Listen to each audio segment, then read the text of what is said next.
Olá a todos que têm acompanhado o nosso canal Educação Cristã Reformada. Eu sou Elias Barbosa da Silva, sou trabalhador em Educação Reformada e hoje vamos falar de maneira especial sobre o dia 31 de outubro, que é o dia de hoje, né? Vocês sabiam que o dia 31 de outubro foi um dia muito marcante na história da Igreja Protestante?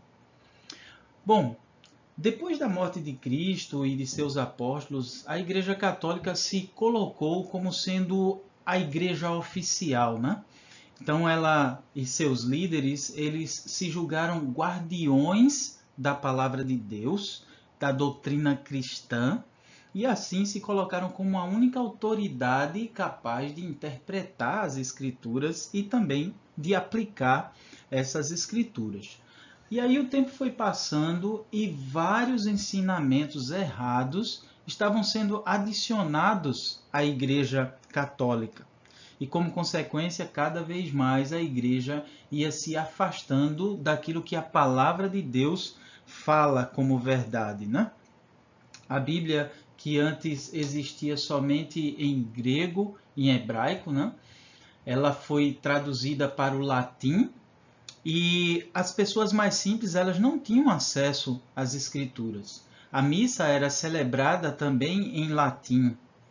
As pessoas não eram chamadas a interagir com o ensino da palavra de Deus, mas apenas a obedecer de acordo com aquilo que os líderes da igreja apresentavam. Então, durante os anos, várias pessoas passaram a se colocar contra alguns dos ensinos da Igreja Católica. Mas nenhum ato foi tão forte como o ato que ocorreu no dia 31 de outubro de 1517. Esse movimento teve como pessoa principal um monge chamado Martinho Lutero. Martinho Lutero nasceu em 1483 na Alemanha. Quando ele era jovem, né, quando já era um rapaz estudioso e dedicado, houve uma situação em que ele estava num campo e estava acontecendo uma grande tempestade com vários raios. Lutero ficou com medo de morrer. E aí ele fez uma oração e uma promessa. Ele disse que se a vida dele fosse salva naquele dia, ele iria se dedicar ao estudo da palavra. Ele iria se dedicar para se tornar um monge. E aconteceu então que a vida dele foi salva naquele dia. Ele não morreu.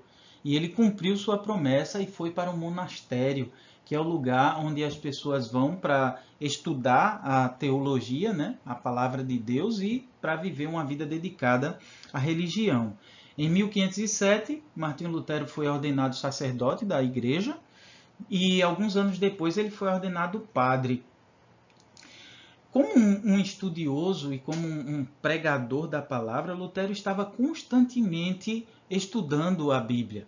E Deus usou exatamente isso para libertar Lutero da escravidão da Igreja Católica Romana.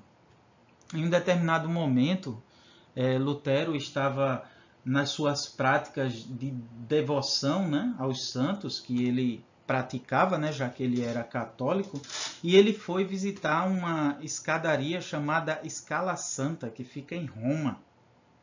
E a tradição da Igreja Católica dizia que aquele que subisse aqueles degraus receberia o perdão dos pecados.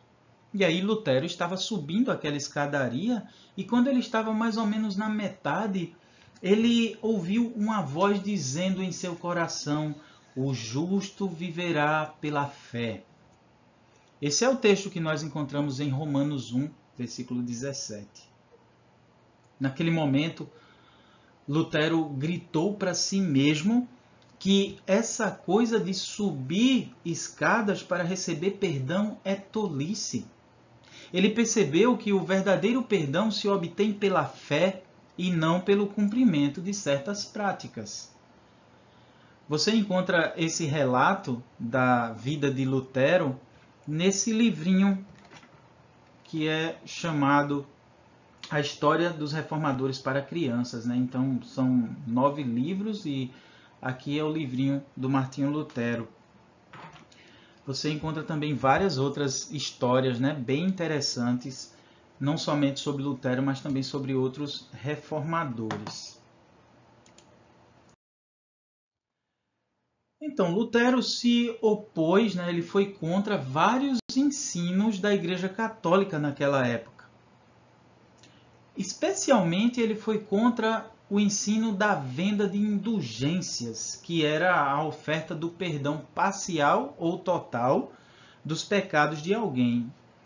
O Papa chegava a anunciar promoções, vendas, né, desse perdão, para que as pessoas dessem alguma oferta à igreja, fizessem alguma doação para alguma obra da igreja, e assim eles iam receber de maneira automática o perdão de seus pecados.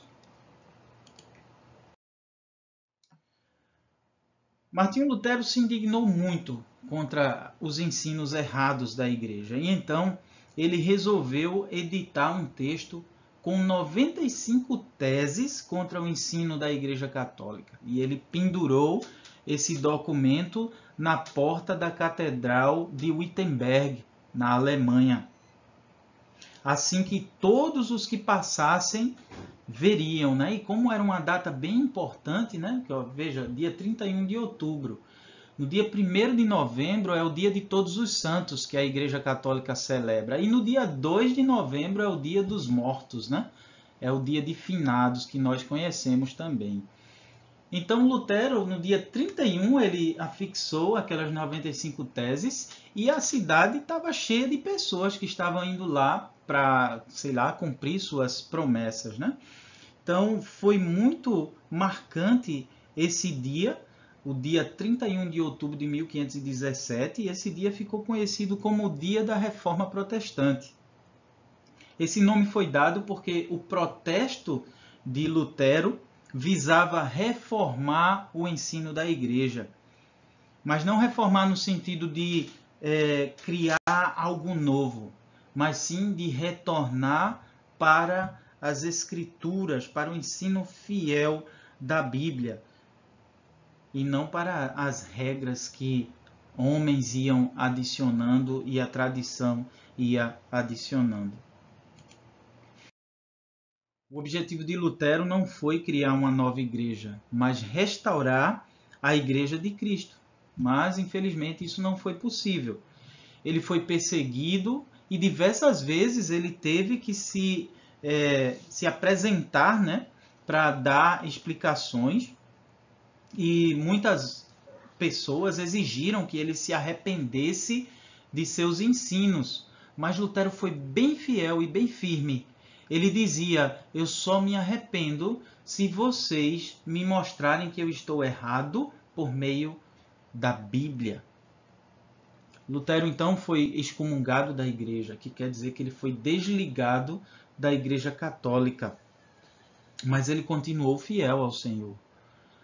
Continuou fiel à palavra de Cristo. Ele traduziu a Bíblia para o alemão, então foi a primeira tradução da Bíblia para um idioma comum, que não era grego e nem latim, né? Ele fez essa tradução e assim a Bíblia começou a ser acessível para mais pessoas, inclusive os cidadãos mais simples. É importante destacar que a reforma continuou, né? Ela não parou em Lutero. Houve vários outros reformadores que, ao estudarem a palavra, eles realmente, com muita vida, com muita força e energia, eles proclamavam a verdade do Evangelho, né? Outro reformador bastante importante é o próprio João Calvino, né? Que nós conhecemos bastante, nós como reformados. Ele foi um francês, né? Nasceu em 1509, ele conheceu Martinho Lutero, né? Só que ele veio um pouquinho depois, alguns anos depois de Lutero, é claro. Mas ele foi muito importante e foi um instrumento usado por Deus para a organização da doutrina da igreja. E as igrejas reformadas defendem a estrutura doutrinária organizada por João Calvino. A partir dos ensinos de Martinho Lutero, foi fundado o luteranismo, né, que é uma igreja diferente. Mas as igrejas reformadas, elas são bastante diferentes das igrejas luteranas. De qualquer forma, pensando nesse dia, dia 31 de outubro, nós podemos render graças a Deus, porque ele usou um monge como instrumento para o caminho de restauração da Igreja de Cristo aqui na Terra. Damos graças a Deus por tudo que Martinho Lutero fez em favor da Igreja de Cristo. Um dos temas, um dos lemas que surgiu vários anos depois e que refletem bem, explicam bem o que é realmente ser uma igreja reformada, é resumido numa frase que diz: Igreja reformada sempre se reformando de acordo ou conforme a palavra de Deus. Isso quer dizer que a Igreja de Cristo sempre vai procurar viver de acordo com a palavra de Cristo e não de acordo com as invenções dos homens. Não é? Então, quando nós estamos celebrando a data de 31 de outubro, nós devemos nos lembrar que a Igreja de Cristo, ela deve sempre olhar para as Escrituras e procurar viver conforme as Escrituras. Então, feliz dia da reforma para todos vocês. O material de apoio que foi utilizado foi esse livrinho, né, de A História dos Reformadores para Crianças. Inclusive está disponível para você comprar, né, da editora Letras, mas você encontra disponível até em outros sites de compra. Eu acredito que é R$50 fora o frete, mas você pode pesquisar aí no Google, de repente você encontra uma opção melhor. É um livro com linguagem mais simples, né? Claro que mesmo quando a gente usa uma linguagem mais simples, nem sempre a gente consegue atingir a simplicidade do vocabulário das crianças, né? É necessário repetir várias vezes. Mas esse tipo de livro é um livro que você pode ler até antes da criança ir dormir, você lê um pouquinho e você mesmo vai aprender bastante com esse livro. Usamos também as imagens gratuitas disponíveis no Google, né? Então, para você se aprofundar, eu recomendo a compra da coleção, né, da História dos Reformadores para Crianças, a primeira edição de 2015, da Julia Wright. E também eu recomendo você assistir com seus filhos, com sua família, o filme do Lutero. Tem a versão de 2003, mas de repente você encontra uma versão até mais antiga. Mas normalmente a versão 2003 ela já tem um formato mais agradável de você assistir. E dá para você realmente tirar um aprendizado histórico do que foi de fato a reforma. Então que Deus abençoe todos vocês e até a nossa próxima história ou próximo texto que nós vamos compartilhar aqui com vocês.